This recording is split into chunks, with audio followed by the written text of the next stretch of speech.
ಓಂ ಶಾಂತಿ. ಇಂದಿನ ಪರಮಾತ್ಮನ ಮಹಾವಾಕ್ಯ ಮುರುಳಿ ದಿನಾಂಕ 24/10/2025. ಬಾಪ್ತಾದ ಮಧುಬನ. ಮಧುರ ಮಕ್ಕಳೇ, ಪರಮಾತ್ಮ ತಂದೆ ಬಂದಿರುವುದೇ ನಿಮಗೆ ಮನೆಯ ಮಾರ್ಗದ ಬಗ್ಗೆ ತಿಳಿಸಲು.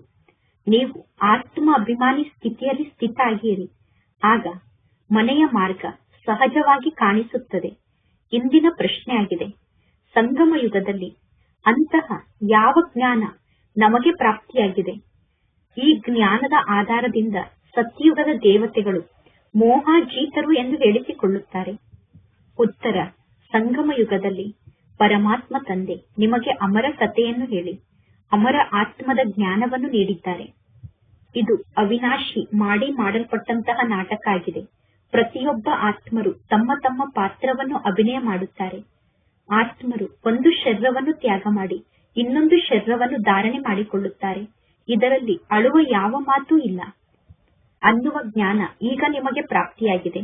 ಈ ಜ್ಞಾನದ ಆಧಾರದಿಂದ ಸತ್ಯಯುಗದ ದೇವತೆಗಳಿಗೆ ಮೋಹಾಜೀತರು ಎಂದು ಕರೆಯಲಾಗುತ್ತದೆ. ಸತ್ಯಯುಗದಲ್ಲಿ ಮೃತ್ಯುವಿನ ಹೆಸರೂ ಕೂಡ ಇರುವುದಿಲ್ಲ. ದೇವತೆಗಳು ಖುಷಿಯಿಂದ ತಮ್ಮ ಹಳೆಯ ಶರೀರವನ್ನು ತ್ಯಾಗ ಮಾಡಿ ಹೊಸ ಶರೀರವನ್ನು ಧಾರಣೆ ಮಾಡಿಕೊಳ್ಳುತ್ತಾರೆ. ಇಂದಿನ ಗೀತೆಯಾಗಿದೆ, ನಯನಹೀನರಿಗೆ ಮಾರ್ಗವನ್ನು ತೋರಿಸಿ ಪ್ರಭು. ಓಂ ಶಾಂತಿ. ಮಧುರಾತಿ ಮಧುರ ಆತ್ಮಿಕ ಮಕ್ಕಳಿಗೆ ಆತ್ಮಿಕ ತಂದೆ ತಿಳಿಸುತ್ತಾರೆ, ನಾನು ನಿಮಗೆ ಮಾರ್ಗವನ್ನು ತೋರಿಸುತ್ತೇನೆ. ಆದರೆ ಮೊದಲು ನೀವು ಸ್ವಯಂವನ್ನು ಆತ್ಮ ಎಂದು ನಿಶ್ಚಯ ಮಾಡಿಕೊಂಡು ಕುಳಿತುಕೊಳ್ಳಿ. ಆತ್ಮ ಅಭಿಮಾನಿಗಳಾಗಿ ಕುಳಿತುಕೊಳ್ಳಿ. ಆಗ ನಿಮಗೆ ಮಾರ್ಗ ಬಹಳ ಸಹಜವಾಗಿ ಕಾಣಿಸುತ್ತದೆ.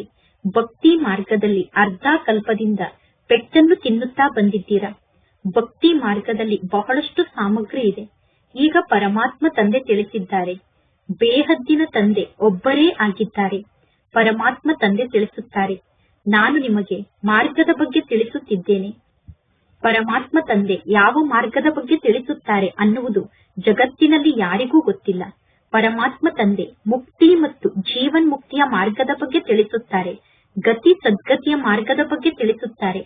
ಮುಕ್ತಿ ಎಂದು ಶಾಂತಿಧಾಮಕ್ಕೆ ಕರೆಯಲಾಗುತ್ತದೆ. ಆತ್ಮ ಶರೀರದಲ್ಲಿ ಪ್ರವೇಶವನ್ನು ಮಾಡದೆ ಹಾಗೆ ಮಾತನಾಡಲು ಸಾಧ್ಯ ಇಲ್ಲ. ಶರೀರ ಇಲ್ಲದೆ ಆತ್ಮ ಮಾತನಾಡಲು ಸಾಧ್ಯ ಇಲ್ಲ. ಕರ್ಮೇಂದ್ರಿಯದ ಮೂಲಕ ಶಬ್ದ ಬರುತ್ತದೆ, ಬಾಯಿಯ ಮೂಲಕ ಆತ್ಮ ಮಾತನಾಡುತ್ತದೆ. ಅಂದರೆ ಬಾಯಿಯ ಮೂಲಕ ಶಬ್ದ ಬರುತ್ತದೆ. ಬಾಯೇ ಇರದಿದ್ದರೆ ಶಬ್ದ ಎಲ್ಲಿಂದ ಬರಲು ಸಾಧ್ಯ? ಆತ್ಮಕ್ಕೆ ಕರ್ಮವನ್ನು ಮಾಡುವುದಕ್ಕೋಸ್ಕರ ಈ ಕರ್ಮೇಂದ್ರಿಯ ಪ್ರಾಪ್ತಿಯಾಗಿದೆ. ರಾವಣ ರಾಜ್ಯದಲ್ಲಿ ನೀವು ವಿಕರ್ಮವನ್ನು ಮಾಡುತ್ತೀರಾ. ಇಲ್ಲಿ ನೀವು ವಿಕರ್ಮವನ್ನು ಮಾಡುತ್ತೀರಾ. ಆ ಕರ್ಮ ಚೀಚಿ ಕೊಳಕು ಕರ್ಮ ಆಗುತ್ತದೆ. ಸತ್ಯಯುಗದಲ್ಲಿ ರಾವಣ ಇರುವುದಿಲ್ಲ. ಆದ್ದರಿಂದ ನಿಮ್ಮ ಕರ್ಮ ಸತ್ಯಯುಗದಲ್ಲಿ ಅಕರ್ಮ ಆಗಿರುತ್ತದೆ. ಸತ್ಯಯುಗದಲ್ಲಿ ಪಂಚವಿಕಾರ ಇರುವುದಿಲ್ಲ. ಸತ್ಯಯುಗಕ್ಕೆ ಸ್ವರ್ಗ ಎಂದು ಕರೆಯಲಾಗುತ್ತದೆ. ಭಾರತದ ನಿವಾಸಿಗಳು ಸ್ವರ್ಗದ ನಿವಾಸಿಗಳಾಗಿದ್ದರು. ಈಗ ಪುನಃ ನಾವು ನರಕದ ನಿವಾಸಿಗಳಾಗಿದ್ದೇವೆ ಎಂದು ಹೇಳಿಕೊಳ್ಳುತ್ತಾರೆ. ಎಲ್ಲರೂ ವಿಷಯ ವೈತರಣಿಯ ನದಿಯಲ್ಲಿ ಮುಳುಗಿ ಪೆಟ್ಟನ್ನು ತಿನ್ನುತ್ತಿದ್ದಾರೆ. ಎಲ್ಲರೂ ಒಬ್ಬರು ಇನ್ನೊಬ್ಬರಿಗೆ ದುಃಖವನ್ನು ನೀಡುತ್ತಿರುತ್ತಾರೆ. ಈಗ ಎಲ್ಲರೂ ತಂದೆಗೆ ಹೇಳುತ್ತಾರೆ, ಬಾಬಾ, ಯಾವ ಸ್ಥಾನದಲ್ಲಿ ದುಃಖದ ಹೆಸರೂ ಚಿಹ್ನೆ ಕೂಡ ಇರುವುದಿಲ್ಲವೋ ಅಂತಹ ಸ್ಥಾನಕ್ಕೆ ನಮ್ಮನ್ನು ಕರೆದುಕೊಂಡು ಹೋಗಿ ಎಂದು. ಭಾರತ ಯಾವಾಗ ಸ್ವರ್ಗ ಆಗಿತ್ತೋ ಅಲ್ಲಿ ಆಗ ದುಃಖದ ಹೆಸರೂ ಚಿಹ್ನೆ ಕೂಡ ಇರಲಿಲ್ಲ. ಸ್ವರ್ಗದಿಂದ ಪುನಃ ನಾವು ನರಕಕ್ಕೆ ಬಂದಿದ್ದೇವೆ. ಈಗ ಪುನಃ ನಾವು ಸ್ವರ್ಗಕ್ಕೆ ಹೋಗಬೇಕು. ಇದು ಒಂದು ಆಟ ಆಗಿದೆ. ಪರಮಾತ್ಮ ತಂದೆ ಮಕ್ಕಳಿಗೆ ಈ ಎಲ್ಲಾ ಜ್ಞಾನದ ಮಾತನ್ನು ತಿಳಿಸುತ್ತಾರೆ. ಇದು ಸತ್ಯವಾದ ಸತ್ಸಂಗ ಆಗಿದೆ. ಈಗ ಇಲ್ಲಿ ನೀವು ಸತ್ಯ ತಂದೆಯನ್ನು ನೆನಪು ಮಾಡುತ್ತೀರಾ. ಆ ಸತ್ಯ ತಂದೆ ಸರ್ವಶ್ರೇಷ್ಠ ಭಗವಂತ ಆಗಿದ್ದಾರೆ. ಅವರು ರಚಯಿತ ಆಗಿದ್ದಾರೆ. ಆ ತಂದೆಯ ಮೂಲಕ ಆಸ್ತಿ ಸಿಗುತ್ತದೆ. ತಂದೆ ಮಕ್ಕಳಿಗೆ ಆಸ್ತಿಯನ್ನು ನೀಡುತ್ತಾರೆ. ಹದ್ದಿನ ತಂದೆ ಇದ್ದರೂ ಕೂಡ ಪುನಃ ಪರಮಾತ್ಮ ತಂದೆಯನ್ನು ಎಲ್ಲರೂ ನೆನಪು ಮಾಡುತ್ತಾರೆ. ಹೇ ಭಗವಂತ, ಹೇ ಪರಂಪಿತಾ ಪರಮಾತ್ಮ ತಂದೆ, ನಮ್ಮ ಮೇಲೆ ದಯೆಯನ್ನು ತೋರಿಸಿ ಎಂದು. ಭಕ್ತಿ ಮಾರ್ಗದಲ್ಲಿ ಪೆಟ್ಟನ್ನು ತಿನ್ನುತ್ತಾ ಎಲ್ಲರೂ ಸುಸ್ತಾಗಿ ಬಿಟ್ಟಿದ್ದಾರೆ. ಎಲ್ಲರೂ ಹೇಳುತ್ತಾರೆ, ಹೇ ಬಾಬಾ, ನಮಗೆ ಸುಖ ಮತ್ತು ಶಾಂತಿಯ ಆಸ್ತಿಯನ್ನು ನೀಡಿ ಎಂದು. ಪರಮಾತ್ಮ ತಂದೆ ಮಾತ್ರ ಸುಖ ಮತ್ತು ಶಾಂತಿಯ ಆಸ್ತಿಯನ್ನು ನೀಡಲು ಸಾಧ್ಯ. ಅದರಲ್ಲೂ ತಂದೆ 21 ಜನ್ಮಕ್ಕೋಸ್ಕರ ಸುಖ ಶಾಂತಿಯ ಆಸ್ತಿಯನ್ನು ನೀಡುತ್ತಾರೆ. ಲೆಕ್ಕ ಅಂತೂ ಬೇಕು ತಾನೆ. ಸತ್ಯಯುಗದಲ್ಲಿ ಯಾವಾಗ ಈ ಲಕ್ಷ್ಮೀ ನಾರಾಯಣರ ರಾಜ್ಯ ಇತ್ತೋ ಆಗ ಅವಶ್ಯವಾಗಿ ಮನುಷ್ಯರ ಸಂಖ್ಯೆ ಬಹಳಷ್ಟು ಕಡಿಮೆ ಇತ್ತು. ಸತ್ಯುಗದಲ್ಲಿ ಒಂದೇ ಧರ್ಮ ಇತ್ತು. ಈ ದೇವತೆಗಳ ರಾಜ್ಯ ಇತ್ತು. ಸತ್ಯುಗಕ್ಕೆ ಸ್ವರ್ಗ ಅಥವಾ ಸುಖಧಾಮ ಎಂದು ಕರೆಯಲಾಗುತ್ತದೆ. ಸತ್ಯುಗಕ್ಕೆ ಹೊಸ ಜಗತ್ತು ಎಂದು ಕರೆಯಲಾಗುತ್ತದೆ. ಹೊಸ ಜಗತ್ತಿಗೆ ಸತೋ ಪ್ರಧಾನ ಜಗತ್ತು ಎಂದು ಕರೆಯಲಾಗುತ್ತದೆ. ಹಳೆಯ ಜಗತ್ತಿಗೆ ತಮೋ ಪ್ರಧಾನ ಜಗತ್ತು ಎಂದು ಕರೆಯಲಾಗುತ್ತದೆ. ಪ್ರತಿಯೊಂದು ವಸ್ತು ಮೊದಲು ಸತೋ ಪ್ರಧಾನ ಆಗಿರುತ್ತದೆ. ನಂತರ ಸತೋ ರಜೋ ತಮೋ ಸ್ಥಿತಿಯನ್ನು ತಲುಪುತ್ತದೆ. ಸಣ್ಣ ಮಕ್ಕಳು ಸತೋ ಪ್ರಧಾನ ಆಗಿರುತ್ತಾರೆ. ಸಣ್ಣ ಮಕ್ಕಳಿಗೆ ಸತೋ ಪ್ರಧಾನರು ಎಂದು ಕರೆಯಲಾಗುತ್ತದೆ. ಸಣ್ಣ ಮಕ್ಕಳಿಗೆ ಮಹಾತ್ಮರಿಗಿಂತ ಶ್ರೇಷ್ಠರು ಎಂದು ಕರೆಯಲಾಗುತ್ತದೆ. ಮಹಾತ್ಮರು ಜನ್ಮವನ್ನು ಪಡೆದುಕೊಂಡು ನಂತರ ದೊಡ್ಡವರಾಗಿ ವಿಕಾರದ ಅನುಭವವನ್ನು ಮಾಡಿ ನಂತರ ಪುನಃ ಮನೆ ವ್ಯವಹಾರವನ್ನು ತ್ಯಾಗ ಮಾಡಿ ಎಲ್ಲವನ್ನೂ ಬಿಟ್ಟು ಓಡಿ ಹೋಗುತ್ತಾರೆ. ಸಣ್ಣ ಮಕ್ಕಳಿಗೆ ವಿಕಾರದ ಬಗ್ಗೆ ಗೊತ್ತೇ ಇರುವುದಿಲ್ಲ. ಸಣ್ಣ ಮಕ್ಕಳು ಸಂಪೂರ್ಣ ಮುಗ್ಧರಾಗಿದ್ದಾರೆ. ಆದ್ದರಿಂದ ಸಣ್ಣ ಮಕ್ಕಳಿಗೆ ಮಹಾತ್ಮರಿಗಿಂತ ಶ್ರೇಷ್ಠರು ಎಂದು ಕರೆಯಲಾಗುತ್ತದೆ. ನೀವು ಸರ್ವಗುಣ ಸಂಪನ್ನರಾಗಿದ್ದೀರಾ ಎಂದು ದೇವತೆಗಳಿಗೆ ಮಹಿಮೆಯನ್ನು ಮಾಡುತ್ತಾರೆ. ಸಾಧು ಸಂತರಿಗೆ ಎಂದೂ ಕೂಡ ನೀವು ಸರ್ವಗುಣ ಸಂಪನ್ನರು ಎಂದು ಮಹಿಮೆಯನ್ನು ಮಾಡಲು ಸಾಧ್ಯ ಇಲ್ಲ. ಪರಮಾತ್ಮ ತಂದೆ ಹಿಂಸೆ ಮತ್ತು ಅಹಿಂಸೆಯ ಅರ್ಥದ ಬಗ್ಗೆ ತಿಳಿಸಿದ್ದಾರೆ. ಯಾರನ್ನಾದರೂ ಸಾಯಿಸುವುದಕ್ಕೆ ಹಿಂಸೆ ಎಂದು ಕರೆಯಲಾಗುತ್ತದೆ. ಕಾಮ ವಿಕಾರಕ್ಕೆ ವಶ ಆಗುವುದು ಬಹಳ ದೊಡ್ಡ ಹಿಂಸೆಯಾಗಿದೆ. ದೇವತೆಗಳು ಎಂದೂ ಹಿಂಸಕರಾಗಿರುವುದಿಲ್ಲ. ದೇವತೆಗಳು ಕಾಮ ವಿಕಾರಕ್ಕೆ ವಶ ಆಗುವುದಿಲ್ಲ. ಪರಮಾತ್ಮ ತಂದೆ ತಿಳಿಸುತ್ತಾರೆ, ನಿಮ್ಮನ್ನು ಈಗ ಮನುಷ್ಯರಿಂದ ದೇವತೆಯನ್ನಾಗಿ ಮಾಡುವುದಕ್ಕೋಸ್ಕರ ನಾನು ಬಂದಿದ್ದೇನೆ. ದೇವತೆಗಳು ಸತ್ಯುಗದಲ್ಲಿ ಇರುತ್ತಾರೆ. ಈ ಕಲಿಯುಗದಲ್ಲಿ ಯಾರೂ ಕೂಡ ತಮ್ಮನ್ನು ತಾವು ದೇವತೆಗಳು ಎಂದು ಹೇಳಿಕೊಳ್ಳಲು ಸಾಧ್ಯ ಇಲ್ಲ. ಕಲಿಯುಗದಲ್ಲಿ ಎಲ್ಲರೂ ನಾನು ನೀಚ ಆಗಿದ್ದೇನೆ, ಪಾಪಿ ಆಗಿದ್ದೇನೆ, ವಿಕಾರಿ ಆಗಿದ್ದೇನೆ ಎಂದು ತಿಳಿದುಕೊಂಡಿದ್ದಾರೆ. ಪುನಃ ತಮ್ಮನ್ನು ತಾವು ದೇವತೆ ಎಂದು ಹೇಗೆ ಹೇಳಿಕೊಳ್ಳಲು ಸಾಧ್ಯ? ಆದ್ದರಿಂದ ನಮ್ಮ ಧರ್ಮ ಹಿಂದೂ ಧರ್ಮ ಎಂದು ಹೇಳುತ್ತಾರೆ. ವಾಸ್ತವದಲ್ಲಿ ನಮ್ಮ ಧರ್ಮ ಆದಿ ಸನಾತನ ದೇವಿ ದೇವತಾ ಧರ್ಮ ಆಗಿತ್ತು. ಹಿಂದೂ ಅನ್ನುವ ಶಬ್ದ ಹಿಂದೂಸ್ತಾನ ಅನ್ನುವ ಶಬ್ದದಿಂದ ಬಂದಿದೆ. ಹಿಂದೂಸ್ತಾನದಲ್ಲಿರುವ ಕಾರಣ ತಮ್ಮ ಧರ್ಮವನ್ನು ಹಿಂದೂ ಧರ್ಮ ಎಂದು ಹೇಳಿಕೊಂಡಿದ್ದಾರೆ. ನೀವೀಗ ನಾವು ದೇವತಾ ಧರ್ಮದವರು ಎಂದು ಹೇಳಿದರೂ ಕೂಡ ಅವರು ನಿಮ್ಮ ಹೆಸರನ್ನು ಹಿಂದೂ ಧರ್ಮ ಅನ್ನುವ ಕಾಲಂನಲ್ಲಿ ಸೇರಿಸಿಕೊಳ್ಳುತ್ತಾರೆ. ಅವರು ಹೇಳುತ್ತಾರೆ, ನಮ್ಮ ಬಳಿ ಕೇವಲ ಹಿಂದೂ ಧರ್ಮದ ಕಾಲಂ ಇದೆ. ಪತಿತರಾಗಿರುವ ಕಾರಣ ತಮ್ಮನ್ನು ತಾವು ದೇವತೆಗಳು ಎಂದು ಹೇಳಿಕೊಳ್ಳಲು ಸಾಧ್ಯ ಇಲ್ಲ. ಈಗ ನಿಮಗೆ ಗೊತ್ತಿದೆ, ನಾವೇ ಪೂಜ್ಯ ದೇವತೆಗಳಾಗಿದ್ದೆವು. ಈಗ ಪುನಃ ನಾವೇ ಪೂಜಾರಿಗಳಾಗಿದ್ದೇವೆ. ಮೊದಲು ಕೇವಲ ಒಬ್ಬ ಶಿವನ ಪೂಜೆಯನ್ನು ಮಾಡುತ್ತಿದ್ದರು. ನಂತರ ವ್ಯಭಿಚಾರಿ ಪೂಜಾರಿಗಳಾದೆವು. ಪರಮಾತ್ಮ ತಂದೆ ಒಬ್ಬರೇ ಆಗಿದ್ದಾರೆ. ಆ ತಂದೆಯ ಮೂಲಕ ನಮಗೆ ಆಸ್ತಿ ಸಿಗುತ್ತದೆ. ಇನ್ನು ಜಗತ್ತಿನಲ್ಲಿ ಅನೇಕ ಪ್ರಕಾರದ ದೇವಿಯರು ಇದ್ದಾರೆ. ಆ ದೇವಿಯರ ಮೂಲಕ ಯಾವುದೇ ಪ್ರಕಾರದ ಆಸ್ತಿ ಸಿಗಲು ಸಾಧ್ಯ ಇಲ್ಲ. ಈ ಬ್ರಹ್ಮ ತಂದೆಯ ಮೂಲಕ ಕೂಡ ನಿಮಗೆ ಆಸ್ತಿ ಸಿಗುವುದಿಲ್ಲ. ನಿರಾಕಾರ ಪರಮಾತ್ಮ ತಂದೆ ಒಬ್ಬರೇ ಆಗಿದ್ದಾರೆ. ಇನ್ನು ಸಾಕಾರದಲ್ಲಿರುವ ತಂದೆ ಎರಡನೇ ತಂದೆ ಆಗಿದ್ದಾರೆ. ಸಾಕಾರದಲ್ಲಿ ತಂದೆ ಇದ್ದರೂ ಕೂಡ ಹೇ ಭಗವಂತ, ಹೇ ಪರಂಪಿತ ಎಂದು ಕರೆಯುತ್ತಿರುತ್ತಾರೆ. ಲೌಕಿಕ ತಂದೆಗೆ ಎಂದೂ ಕೂಡ ಪರಂಪಿತ ಎಂದು ಕರೆಯುವುದಿಲ್ಲ. ಅಂದ ಮೇಲೆ ತಂದೆಯ ಮೂಲಕ ಆಸ್ತಿ ಸಿಗುತ್ತದೆ. ಪತಿ ಪತ್ನಿ ಹಾಫ್ ಪಾರ್ಟ್ನರ್ ಆಗಿರುತ್ತಾರೆ. ಪತ್ನಿಗೆ ಪತಿಯ ಆಸ್ತಿಯಲ್ಲಿ ಅರ್ಧ ಭಾಗ ಸಿಗಲೇಬೇಕು. ಮೊದಲು ಪತ್ನಿಗೆ ಅರ್ಧ ಭಾಗ ಆಸ್ತಿಯನ್ನು ಕೊಟ್ಟು ಉಳಿದ ಅರ್ಧ ಭಾಗವನ್ನು ಮಕ್ಕಳಿಗೆ ಕೊಡಬೇಕು. ಆದರೆ ವರ್ತಮಾನ ಸಮಯದಲ್ಲಿ ಮಕ್ಕಳಿಗೆ ತಮ್ಮ ಸಂಪೂರ್ಣ ಸಂಪತ್ತನ್ನು ಕೊಡುತ್ತಾರೆ. ಕೆಲವರಿಗೆ ತಮ್ಮ ಮಕ್ಕಳ ಮೇಲೆ ಬಹಳಷ್ಟು ಮೋಹ ಇರುತ್ತದೆ. ಅವರು ತಿಳಿದುಕೊಳ್ಳುತ್ತಾರೆ, ನಾವು ಸತ್ತ ನಂತರ ಮಕ್ಕಳೇ ನಮ್ಮ ಆಸ್ತಿಗೆ ಅಧಿಕಾರಿಗಳಾಗಿರುತ್ತಾರೆ ಎಂದು. ವರ್ತಮಾನ ಸಮಯದ ಮಕ್ಕಳು ತಂದೆ ಸತ್ತರೆ ತಾಯಿಯನ್ನು ಯಾವ ಮಾತನ್ನೂ ಕೇಳುವುದೇ ಇಲ್ಲ. ಕೆಲವರು ಮಾತೃ ಸ್ನೇಹಿಗಳಾಗಿರುತ್ತಾರೆ, ಇನ್ನು ಕೆಲವರು ಮಾತೃದ್ರೋಹಿಗಳಾಗಿರುತ್ತಾರೆ. ವರ್ತಮಾನ ಸಮಯದಲ್ಲಿ ಬಹಳಷ್ಟು ಜನ ಮಾತೃದ್ರೋಹಿಗಳಾಗಿರುತ್ತಾರೆ. ಅಂತವರು ಸಂಪೂರ್ಣ ಹಣವನ್ನು ಕಳೆದುಕೊಳ್ಳುತ್ತಾರೆ. ಕೆಲವರು ದತ್ತು ಮಕ್ಕಳು ಕೂಡ ಇಂಥವರೇ ಆಗಿರುತ್ತಾರೆ. ಆ ದತ್ತು ಮಕ್ಕಳು ತಂದೆ ತಾಯಿಗೆ ಬಹಳಷ್ಟು ಕಾಟವನ್ನು ಕೊಡುತ್ತಾರೆ. ಈಗ ಮಕ್ಕಳಾದ ನೀವು ಗೀತೆಯನ್ನು ಕೇಳಿದಿರಿ.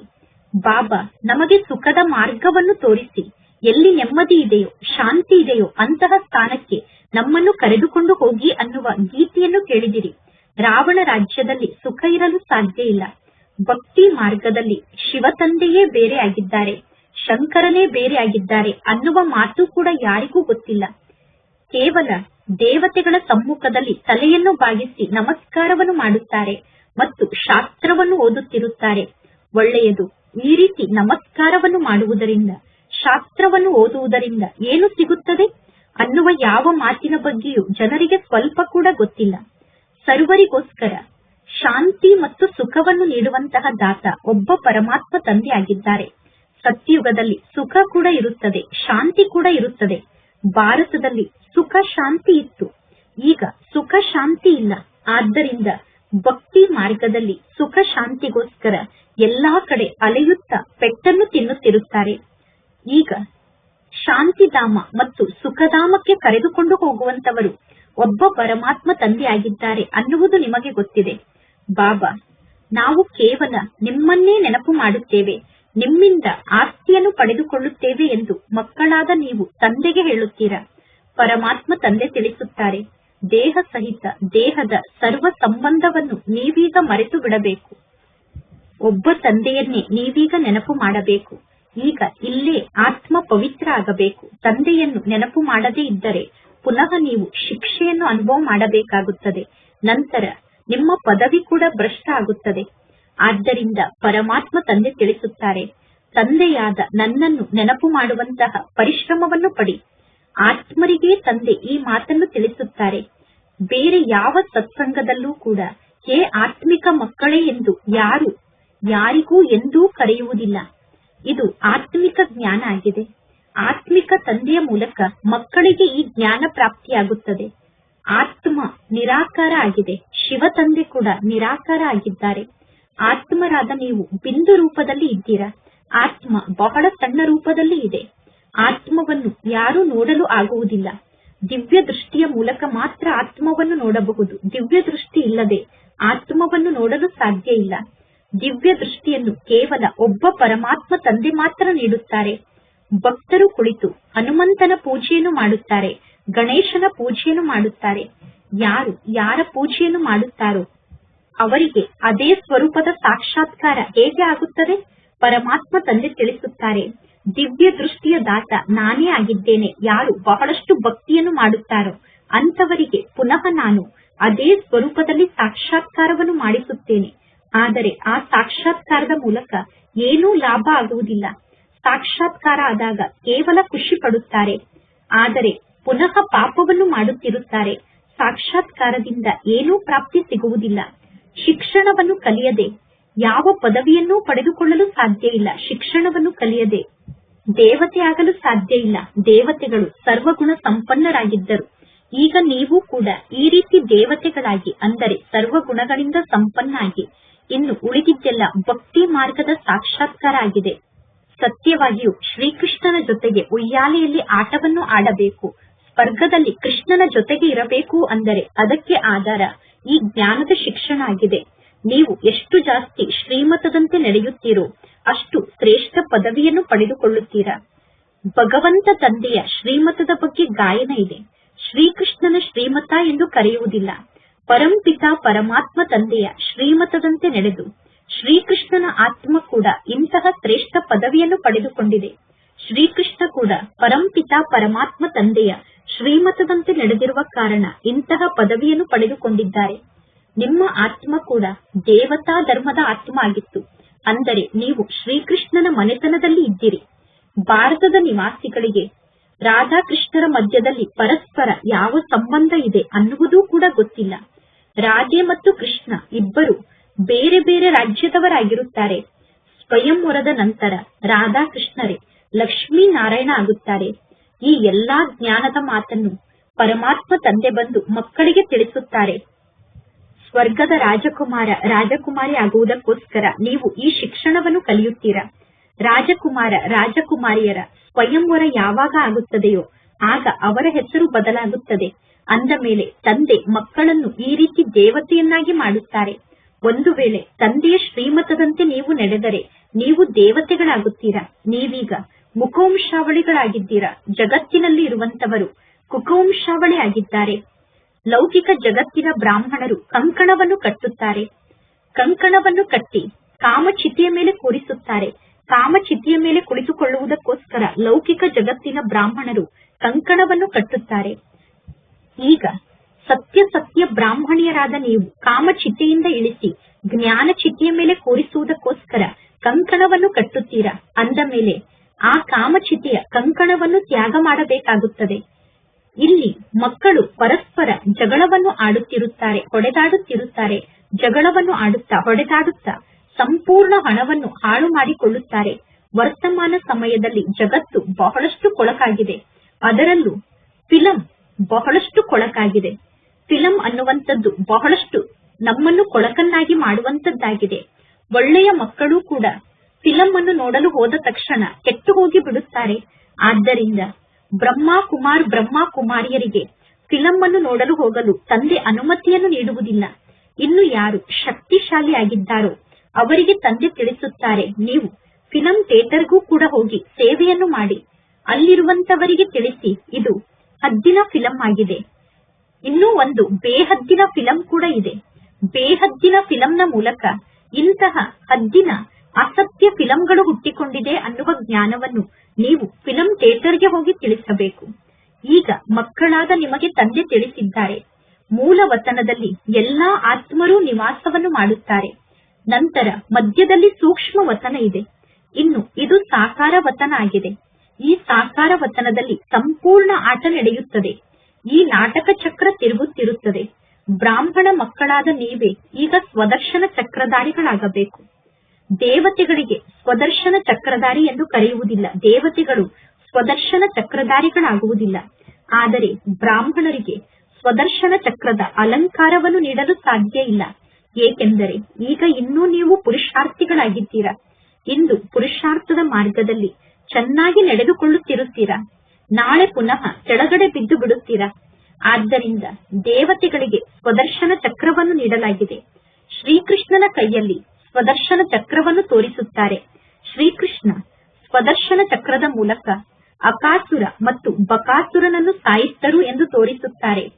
ಶ್ರೀಕೃಷ್ಣನಿಗೆ ಅಹಿಂಸೋ ಪರಮೋ ಧರ್ಮಿ ಎಂದು ಕರೆಯಲಾಗುತ್ತದೆ. ಅಂದ ಮೇಲೆ ಕೃಷ್ಣ ಹೇಗೆ ಹಿಂಸೆಯನ್ನು ಮಾಡಲು ಸಾಧ್ಯ? ಇದೆಲ್ಲ ಭಕ್ತಿ ಮಾರ್ಗದ ಸಾಮಗ್ರಿ ಆಗಿದೆ. ನೀವು ಯಾವ ಶಿವನ ಮಂದಿರಕ್ಕೆ ಹೋದರೂ ಕೂಡ ಅಲ್ಲಿ ಶಿವಲಿಂಗವೇ ಇರುತ್ತದೆ. ಕೇವಲ ಶಿವನಿಗೆ ಬೇರೆ ಬೇರೆ ಹೆಸರನ್ನು ಇಟ್ಟಿದ್ದಾರೆ. ಮಣ್ಣಿನ ದೇವಿಯರ ಎಷ್ಟೊಂದು ಮೂರ್ತಿಯನ್ನು ನಿರ್ಮಾಣ ಮಾಡುತ್ತಾರೆ. ಆ ಮೂರ್ತಿಗೆ ಶೃಂಗಾರವನ್ನು ಮಾಡುತ್ತಾರೆ. ಮೂರ್ತಿಯನ್ನು ನಿರ್ಮಾಣ ಮಾಡಲು ಸಾವಿರಾರು ರೂಪಾಯಿಯನ್ನು ಖರ್ಚು ಮಾಡುತ್ತಾರೆ. ಮೂರ್ತಿಯ ಉತ್ಪತ್ತಿಯನ್ನು ಮಾಡಿ, ನಂತರ ಪೂಜೆಯನ್ನು ಮಾಡಿ, ಮೂರ್ತಿಗೆ ಪಾಲನೆಯನ್ನು ನೀಡಿ, ನಂತರ ಅದನ್ನು ನೀರಿನಲ್ಲಿ ಮುಳುಗಿಸುತ್ತಾರೆ. ಎಷ್ಟೊಂದು ಖರ್ಚನ್ನು ಮಾಡುತ್ತಾರೆ. ಗೊಂಬೆಗಳ ಪೂಜೆಯನ್ನು ಮಾಡಲು ಎಷ್ಟೊಂದು ಖರ್ಚನ್ನು ಮಾಡುತ್ತಾರೆ. ಆದರೆ ಅವರಿಗೆ ಯಾವ ಪ್ರಾಪ್ತಿಯೂ ಸಿಗುವುದಿಲ್ಲ. ಪರಮಾತ್ಮ ತಂದೆ ತಿಳಿಸುತ್ತಾರೆ, ಭಕ್ತಿ ಮಾರ್ಗ ಇರುವುದೇ ಹಣವನ್ನು ಕಳೆದುಕೊಳ್ಳುವುದಕ್ಕೋಸ್ಕರ. ಭಕ್ತಿಯಲ್ಲಿ ಏಣಿಯನ್ನು ಎಳೆಯುತ್ತಾ ಬಂದಿದ್ದೀರಾ. ಪರಮಾತ್ಮ ತಂದೆ ಬಂದ ತಕ್ಷಣ ಎಲ್ಲರೂ ಏರುವ ಕಲೆಗೆ ಹೋಗುತ್ತಾರೆ. ಎಲ್ಲರನ್ನೂ ತಂದೆ ಶಾಂತಿಧಾಮ ಮತ್ತು ಸುಖಧಾಮಕ್ಕೆ ಕರೆದುಕೊಂಡು ಹೋಗುತ್ತಾರೆ. ಅಂದ ಮೇಲೆ ಇಲ್ಲಿ ಹಣವನ್ನು ಕಳೆದುಕೊಳ್ಳುವ ಮಾತಿಲ್ಲ. ಪುನಃ ಭಕ್ತಿ ಮಾರ್ಗದಲ್ಲಿ ನೀವು ಹಣವನ್ನು ಕಳೆದುಕೊಳ್ಳುತ್ತಾ ಸಂಪೂರ್ಣ ಕಂಗಾಲಾಗಿ ಬಿಟ್ಟಿದ್ದೀರಾ. ಇದು ಶ್ರೀಮಂತರಾಗುವಂತಹ ಮತ್ತು ಕಂಗಾಲಾಗುವಂತಹ ಕಥೆಯಾಗಿದೆ. ತಂದೆ ಕುಳಿತು ಶ್ರೀಮಂತರಾಗುವಂತಹ ಮತ್ತು ಬಡವರಾಗುವಂತಹ ಕಥೆಯನ್ನು ತಿಳಿಸುತ್ತಾರೆ. ಈ ಲಕ್ಷ್ಮೀನಾರಾಯಣರ ಮನೆತನದಲ್ಲಿ ನೀವು ನಿವಾಸವನ್ನು ಮಾಡುತ್ತಿದ್ದೀರಿ. ಈಗ ನಿಮಗೆ ನರನಿಂದ ನಾರಾಯಣ ಆಗುವಂತಹ ಶಿಕ್ಷಣವನ್ನು ತಂದೆ ನೀಡುತ್ತಿದ್ದಾರೆ. ಜಗತ್ತಿನ ಜನ ಮೂರನೇ ನೇತ್ರದ ಕತೆ, ಅಮರ ಕಥೆಯನ್ನು ಹೇಳುತ್ತಾರೆ. ಆದರೆ ಅದು ಅಸತ್ಯ ಕಥೆಯಾಗಿದೆ. ಇಲ್ಲಿ ತಂದೆ ಮೂರನೇ ನೇತ್ರದ ಕಥೆಯನ್ನು ತಿಳಿಸುತ್ತಾರೆ. ಇದರ ಮೂಲಕ ಆತ್ಮದ ಜ್ಞಾನದ ಮೂರನೇ ನೇತ್ರ ತೆರೆಯುತ್ತದೆ. ಸಂಪೂರ್ಣ ಚಕ್ರದ ಜ್ಞಾನ ಬುದ್ಧಿಯಲ್ಲಿ ಧಾರಣೆ ಆಗುತ್ತದೆ. ಈಗ ನಿಮಗೆ ಜ್ಞಾನದ ಮೂರನೇ ನೇತ್ರ ಪ್ರಾಪ್ತಿಯಾಗುತ್ತಿದೆ. ಅಮರ ಕಥೆಯನ್ನು ನೀವೀಗ ಕೇಳುತ್ತಿದ್ದೀರಾ. ಅಮರ ಬಾಬಾ ನಿಮಗೆ ಕಥೆಯನ್ನು ತಿಳಿಸುತ್ತಿದ್ದಾರೆ. ಅಮರ ಬಾಬಾ ನಿಮ್ಮನ್ನು ಅಮರಪುರಿಗೆ ಮಾಲೀಕರನ್ನಾಗಿ ಮಾಡುತ್ತಾರೆ. ಸತ್ಯಯುಗದಲ್ಲಿ ಎಂದೂ ಅಕಾಲ ಮೃತ್ಯು ಇರುವುದಿಲ್ಲ. ಈ ಕಲಿಯುಗದಲ್ಲಿ ಮನುಷ್ಯರು ಕಾಲಕ್ಕೆ ಎಷ್ಟೊಂದು ಭಯ ಪಡುತ್ತಾರೆ. ಕಲಿಯುಗದಲ್ಲಿ ಸಾವಿನ ಬಗ್ಗೆ ಮನುಷ್ಯರಿಗೆ ಎಷ್ಟೊಂದು ಭಯ ಇದೆ. ಸತ್ಯಯುಗದಲ್ಲಿ ಭಯ ಪಡುವ ಮಾತೇ ಇಲ್ಲ. ಅಳುವ ಮಾತು ಕೂಡ ಸತ್ಯಯುಗದಲ್ಲಿ ಇಲ್ಲ. ದೇವತೆಗಳು ಖುಷಿಯಿಂದ ಹಳೆಯ ಶರೀರವನ್ನು ತ್ಯಾಗ ಮಾಡಿ ಹೊಸ ಶರೀರವನ್ನು ಧಾರಣೆ ಮಾಡಿಕೊಳ್ಳುತ್ತಾರೆ. ಕಲಿಯುಗದಲ್ಲಿ ಸಾಯಲು ಮನುಷ್ಯರು ಎಷ್ಟೊಂದು ಅಳುತ್ತಾರೆ. ಇದು ಅಳುವಂತಹ ಜಗತ್ತಾಗಿದೆ. ಪರಮಾತ್ಮ ತಂದೆ ತಿಳಿಸುತ್ತಾರೆ, ಇದು ಮಾಡಲ್ಪಟ್ಟಂತಹ ನಾಟಕ ಆಗಿದೆ. ಪ್ರತಿಯೊಬ್ಬರು ತಮ್ಮ ತಮ್ಮ ಪಾತ್ರವನ್ನು ಅಭಿನಯ ಮಾಡುತ್ತಾರೆ. ದೇವತೆಗಳು ಮೋಹಾಜೀತರಾಗಿದ್ದಾರೆ. ಈ ಕಲಿಯುಗಿ ಜಗತ್ತಿನಲ್ಲಿ ಅನೇಕ ಜನ ಗುರುಗಳಿದ್ದಾರೆ. ಆ ಗುರುಗಳ ಮೂಲಕ ಅನೇಕ ಮತ ಪ್ರಾಪ್ತಿಯಾಗುತ್ತಿರುತ್ತದೆ. ಪ್ರತಿಯೊಬ್ಬರ ಮತ ಬೇರೆ ಬೇರೆ ಆಗಿದೆ. ಸಂತೋಷಿ ಮಾತಾ ಅನ್ನುವ ಒಬ್ಬ ದೇವಿ ಕೂಡ ಇದ್ದಾರೆ. ಅವರ ಪೂಜೆ ಕೂಡ ನಡೆಯುತ್ತದೆ. ಈಗ ಸಂತೋಷಿ ದೇವಿಯರು ಕೇವಲ ಸತ್ಯುಗದಲ್ಲಿ ಇರಲು ಸಾಧ್ಯ. ಕಲಿಯುಗದಲ್ಲಿ ಸಂತೋಷಿ ದೇವಿ ಹೇಗೆ ಇರಲು ಸಾಧ್ಯ? ಸತ್ಯುಗದಲ್ಲಿ ದೇವತೆಗಳು ಸದಾ ಸಂತುಷ್ಟರಾಗಿ ಇರುತ್ತಾರೆ. ಈ ಕಲಿಯುಗದಲ್ಲಿ ಎಲ್ಲರ ಮನಸ್ಸಿನಲ್ಲೂ ಯಾವುದಾದರೂ ಒಂದು ಆಸೆ ಇರುತ್ತದೆ. ಸತ್ಯುಗದಲ್ಲಿ ಯಾವುದೇ ಪ್ರಕಾರದ ಆಸೆ ಇರುವುದಿಲ್ಲ. ಪರಮಾತ್ಮ ತಂದೆ ಎಲ್ಲರನ್ನೂ ಸಂತುಷ್ಟ ಮಾಡುತ್ತಾರೆ. ನೀವು ಪದಂಪತಿಗಳಾಗುತ್ತೀರಾ. ಸತ್ಯುಗದಲ್ಲಿ ಅಪ್ರಾಪ್ತ ಅನ್ನುವಂತಹ ಯಾವ ವಸ್ತುವೂ ಇರುವುದಿಲ್ಲ. ಆದ್ದರಿಂದ ಯಾವ ವಸ್ತುವಿನ ಪ್ರಾಪ್ತಿಯ ಚಿಂತೆ ಕೂಡ ನಿಮಗೆ ಸತ್ಯುಗದಲ್ಲಿ ಇರುವುದಿಲ್ಲ. ಸತ್ಯುಗದಲ್ಲಿ ಚಿಂತೆಯೇ ಇರುವುದಿಲ್ಲ. ಪರಮಾತ್ಮ ತಂದೆ ತಿಳಿಸುತ್ತಾರೆ, ನಾನು ಸರ್ವರ ಸದ್ಗತಿದಾತ ಆಗಿದ್ದೇನೆ. ಮಕ್ಕಳಾದ ನಿಮಗೆ 21 ಜನ್ಮಕ್ಕೋಸ್ಕರ ಸಂಪೂರ್ಣ ಖುಷಿಯನ್ನು ನೀಡುತ್ತೇನೆ. ತಂದೆ ತಿಳಿಸುತ್ತಾರೆ, ಮಕ್ಕಳಾದ ನಿಮಗೆ 21 ಜನ್ಮಕ್ಕೋಸ್ಕರ ಅಪಾರ ಖುಷಿಯನ್ನು ನಾನು ನೀಡುತ್ತೇನೆ. ಇಂತಹ ತಂದೆಯಾದ ನನ್ನನ್ನು ನೀವು ನೆನಪು ಮಾಡಬೇಕು. ತಂದೆಯ ನೆನಪಿನ ಮೂಲಕ ನಿಮ್ಮ ಪಾಪ ಭಸ್ಮ ಆಗುತ್ತದೆ ಮತ್ತು ನೀವು ಸತೋ ಪ್ರಧಾನರಾಗುತ್ತೀರಾ. ಇದೆಲ್ಲ ಅರ್ಥ ಮಾಡಿಕೊಳ್ಳುವಂತಹ ಜ್ಞಾನದ ಮಾತಾಗಿದೆ. ಮತ್ತು ನೀವು ಎಷ್ಟು ಜಾಸ್ತಿ ಅನ್ಯರಿಗೆ ಈ ಜ್ಞಾನವನ್ನು ತಿಳಿಸುತ್ತೀರೋ ಅಷ್ಟು ಜಾಸ್ತಿ ಜನ ಪ್ರಜೆಗಳು ತಯಾರಾಗುತ್ತಾರೆ ಮತ್ತು ನೀವು ಶ್ರೇಷ್ಠ ಪದವಿಯನ್ನು ಪಡೆದುಕೊಳ್ಳುತ್ತೀರಾ. ಇದು ಯಾವುದೇ ಸಾಧು ಸಂತರ ಕಥೆಯಲ್ಲ. ಭಗವಂತ ತಂದೆ ಕುಳಿತು ಬ್ರಹ್ಮ ತಂದೆಯ ಮುಖದ ಮೂಲಕ ಈ ಕಥೆಯನ್ನು ತಿಳಿಸುತ್ತಿದ್ದಾರೆ. ಈಗ ನೀವು ಸಂತುಷ್ಟ ದೇವಿ ಅಥವಾ ಸಂತುಷ್ಟ ದೇವತೆ ಆಗುತ್ತಿದ್ದೀರಾ. ಈಗ ನೀವು ವ್ರತವನ್ನು ಧಾರಣೆ ಮಾಡಿಕೊಳ್ಳಬೇಕು. ಸದಾ ಪವಿತ್ರರಾಗಿರುತ್ತೇವೆ ಅನ್ನುವ ಪವಿತ್ರತೆಯ ವ್ರತವನ್ನು ನೀವೀಗ ಧಾರಣೆ ಮಾಡಿಕೊಳ್ಳಬೇಕು. ಏಕೆಂದರೆ ಈಗ ನೀವು ಪಾವನ ಜಗತ್ತಿಗೆ ಹೋಗಬೇಕು. ಅಂದ ಮೇಲೆ ಈಗ ನೀವು ಪತಿತರಾಗಬಾರದು. ಪರಮಾತ್ಮ ತಂದೆ ಈ ವ್ರತದ ಬಗ್ಗೆ ನಮಗೆ ಕಲಿಸಿದ್ದಾರೆ. ಮನುಷ್ಯರು ಅನೇಕ ಪ್ರಕಾರದ ವ್ರತದ ಬಗ್ಗೆ ತಿಳಿಸುತ್ತಾರೆ. ಇಲ್ಲಿ ತಂದೆ ಕೇವಲ ಪವಿತ್ರತೆಯ ಒಂದು ವ್ರತದ ಬಗ್ಗೆ ತಿಳಿಸುತ್ತಾರೆ. ಒಳ್ಳೆಯದು. ಮಧುರಾತಿ ಮಧುರ ಅಗಲಿ ಹೋಗಿ ಮರಳಿ ಸಿಕ್ಕಿರುವ ಮಕ್ಕಳ ಪ್ರತಿ ಮಾಸ್ಪಿತಾ ಬಾಪ್ ದಾದಾರವರ ನೆನಪು, ಪ್ರೀತಿ ಹಾಗೂ ಸುಪ್ರಭಾತ. ಆತ್ಮಿಕ ಮಕ್ಕಳಿಗೆ ಆತ್ಮಿಕ ತಂದೆಯ ನಮಸ್ತೆ. ಆತ್ಮಿಕ ತಂದೆಗೆ ಆತ್ಮಿಕ ಮಕ್ಕಳ ನೆನಪು, ಪ್ರೀತಿ ಹಾಗೂ ನಮಸ್ತೆ ನಮಸ್ತೆ ನಮಸ್ತೆ. ಧಾರಣೆಗೋಸ್ಕರ ಮುಖ್ಯ ಸಾರ. ಫಸ್ಟ್ ಪಾಯಿಂಟ್, ಒಬ್ಬ ತಂದೆಯ ಮತದಂತೆ ನಡೆದು ಸದಾ ಸಂತುಷ್ಟರಾಗಿದ್ದು ಸಂತೋಷಿ ದೇವಿಯಾಗಬೇಕು. ಈಗ ಈ ಜಗತ್ತಿನಲ್ಲಿ ಯಾವುದೇ ಆಸೆಯನ್ನು ಇಟ್ಟುಕೊಳ್ಳಬಾರದು. ತಂದೆಯ ಮೂಲಕ ಸರ್ವ ಪ್ರಾಪ್ತಿಯನ್ನು ಪಡೆದುಕೊಂಡು ಪದಂಪತಿಗಳಾಗಬೇಕು. ಸೆಕೆಂಡ್ ಪಾಯಿಂಟ್, ನಮ್ಮನ್ನು ಬಹಳಷ್ಟು ಕೊಳಕನ್ನಾಗಿ ಮಾಡುವಂತದ್ದು ಫಿಲಂ ಆಗಿದೆ, ಸಿನಿಮಾ ಆಗಿದೆ. ಸಿನಿಮಾ ಅನ್ನುವಂಥದ್ದು ನಮ್ಮನ್ನು ಬಹಳಷ್ಟು ಕೆಟ್ಟವರನ್ನಾಗಿ ಮಾಡುತ್ತದೆ, ಕೊಳಕು ಆತ್ಮರನ್ನಾಗಿ ಮಾಡುತ್ತದೆ. ಆದ್ದರಿಂದ ಪರಮಾತ್ಮ ತಂದೆ ಫಿಲಂ ಅನ್ನು ನೋಡಲು ಅನುಮತಿಯನ್ನು ಕೊಡುವುದಿಲ್ಲ. ನೀವು ಬಹುದೂರ್ ಆಗಿದ್ದರೆ ಹದ್ದಿನ ಮತ್ತು ಬೇಹದ್ದಿನ ಫಿಲಂನ ರಹಸ್ಯವನ್ನು ಅರ್ಥ ಮಾಡಿಕೊಂಡು ಅನ್ಯರಿಗೆ ಹದ್ದಿನ ಮತ್ತು ಬೇಹದ್ದಿನ ಫಿಲಂನ ರಹಸ್ಯವನ್ನು ತಿಳಿಸಿ ಸೇವೆಯನ್ನು ಮಾಡಿ. ಇಂದಿನ ವರದಾನ ಆಗಿದೆ, ಪುರುಷಾರ್ಥ ಮತ್ತು ಸೇವೆಯಲ್ಲಿ ವಿಧಿಪೂರ್ವಕವಾಗಿ ವೃದ್ಧಿಯನ್ನು ಪ್ರಾಪ್ತಿ ಮಾಡಿಕೊಳ್ಳುವಂತಹ ತೀವ್ರ ಪುರುಷಾರ್ಥಿಗಳಾಗಿ. ಬ್ರಾಹ್ಮಣರು ಅಂದರೆ ವಿಧಿಪೂರ್ವಕ ಜೀವನವನ್ನು ನಡೆಸುವಂತವರು. ಯಾವುದೇ ಕಾರ್ಯದಲ್ಲಿ ಯಾವಾಗ ಸಫಲತೆ ಪ್ರಾಪ್ತಿಯಾಗುತ್ತದೆ ಅಂದರೆ ಯಾವಾಗ ಆ ಕಾರ್ಯವನ್ನು ವಿಧಿಯಿಂದ ಮಾಡುತ್ತೀರೋ ಆಗ ಆ ಕಾರ್ಯದಲ್ಲಿ ಸಫಲತೆ ಸಿಗುತ್ತದೆ. ಒಂದು ವೇಳೆ ಯಾವುದಾದರೂ ಒಂದು ಮಾತಿನಲ್ಲಿ ಸ್ವಯಂನ ಪುರುಷಾರ್ಥದಲ್ಲಿ ವೃದ್ಧಿಯಾಗುತ್ತಿಲ್ಲ ಅಥವಾ ಸೇವೆಯಲ್ಲಿ ವೃದ್ಧಿಯಾಗುತ್ತಿಲ್ಲ ಅಂದರೆ ಅವಶ್ಯವಾಗಿ ಪುರುಷಾರ್ಥ ಅಥವಾ ಸೇವೆಯಲ್ಲಿ ಯಾವುದೋ ಒಂದು ವಿಧಿಯ ಕೊರತೆ ಇದೆ. ಆದ್ದರಿಂದ ಸ್ವಯಂ ಅನ್ನು ಚೆಕ್ ಮಾಡಿಕೊಳ್ಳಿ. ಅಮೃತ ವೇಳೆಯಿಂದ ಹಿಡಿದು ರಾತ್ರಿಯವರೆಗೂ ಮನಸಾ ವಾಚಾ ಕರ್ಮಣ ಅಥವಾ ಸಂಬಂಧ ಸಂಪರ್ಕದಲ್ಲಿ ನಾನು ವಿಧಿಪೂರ್ವಕವಾಗಿ ಕಾರ್ಯವನ್ನು ಮಾಡಿದೆ ತಾನೆ, ಅಂದರೆ ನನ್ನ ವೃದ್ಧಿ ಆಯಿತು ತಾನೆ. ಒಂದು ವೇಳೆ ವೃದ್ಧಿ ಆಗದೇ ಇದ್ದರೆ ಅದರ ಕಾರಣದ ಬಗ್ಗೆ ವಿಚಾರಣೆಯನ್ನು ಮಾಡಿ ನಿವಾರಣೆಯನ್ನು ಮಾಡಿಕೊಳ್ಳಿ. ಪುನಃ ಎಂದೂ ಆಗ ನೀವು ಬೇಸರಕ್ಕೊಳಗಾಗುವುದಿಲ್ಲ. ಒಂದು ವೇಳೆ ಜೀವನ ವಿಧಿಪೂರ್ವಕವಾಗಿದ್ದರೆ ಅವಶ್ಯವಾಗಿ ಜೀವನದಲ್ಲಿ ವೃದ್ಧಿ ಆಗುತ್ತದೆ ಮತ್ತು ನೀವು ತೀವ್ರ ಪುರುಷಾರ್ಥಿಗಳಾಗುತ್ತೀರಾ. ಇಂದಿನ ಶ್ಲೋಗನ್ ಆಗಿದೆ, ಸ್ವಚ್ಛತೆ ಮತ್ತು ಸತ್ಯತೆಯಿಂದ ಸಂಪನ್ನ ಆಗುವುದೇ ಸತ್ಯವಾದ ಪವಿತ್ರತೆ ಆಗಿದೆ. ಇಂದಿನ ಅವ್ಯಕ್ತ ಸೂಚನೆ ಆಗಿದೆ, ಸ್ವಯಂಗೋಸ್ಕರ ಮತ್ತು ಸರ್ವರಿಗೋಸ್ಕರ ಮನಸ್ಸಿನ ಮೂಲಕ ಯೋಗದ ಶಕ್ತಿಯನ್ನು ಪ್ರಯೋಗ ಮಾಡಿ. ಎಲ್ಲಿ ವಾಣಿಯ ಮೂಲಕ ಯಾವುದಾದರೂ ಕಾರ್ಯ ಸಿದ್ಧ ಆಗುವುದಿಲ್ಲವೋ, ಯಾವ ಸ್ಥಾನದಲ್ಲಿ ವಾಣಿಯ ಮೂಲಕ ಕಾರ್ಯ ಸಿದ್ಧ ಆಗುವುದಿಲ್ಲವೋ, ಆಗ ನೀವು ಹೇಳುತ್ತೀರಾ, ವಾಣಿಯ ಮೂಲಕ ಇವರು ಅರ್ಥ ಮಾಡಿಕೊಳ್ಳುವುದಿಲ್ಲ, ಶುಭ ಭಾವನೆಯ ಮೂಲಕ ಇವರು ಪರಿವರ್ತನೆ ಆಗುತ್ತಾರೆ ಎಂದು. ಎಲ್ಲಿ ವಾಣಿಯ ಮೂಲಕ ಕಾರ್ಯದಲ್ಲಿ ಸಫಲತೆ ಪ್ರಾಪ್ತಿಯಾಗಲು ಸಾಧ್ಯ ಇಲ್ಲವೋ, ಅಲ್ಲಿ ಶಾಂತಿಯ ಶಕ್ತಿಯ ಸಾಧನ, ಶುಭ ಸಂಕಲ್ಪ, ಶುಭ ಭಾವನೆ, ನಯನದ ಭಾಷೆಯ ಮೂಲಕ ದಯೆ ಮತ್ತು ಸ್ನೇಹದ ಅನುಭವವನ್ನು ಮಾಡಿಸುವಂತಹ ಕಾರ್ಯದ ಮೂಲಕ ಸಿದ್ಧಿಯನ್ನು ಪ್ರಾಪ್ತಿ ಮಾಡಿಕೊಳ್ಳಬಹುದು. ಒಳ್ಳೆಯದು. ಓಂ ಶಾಂತಿ.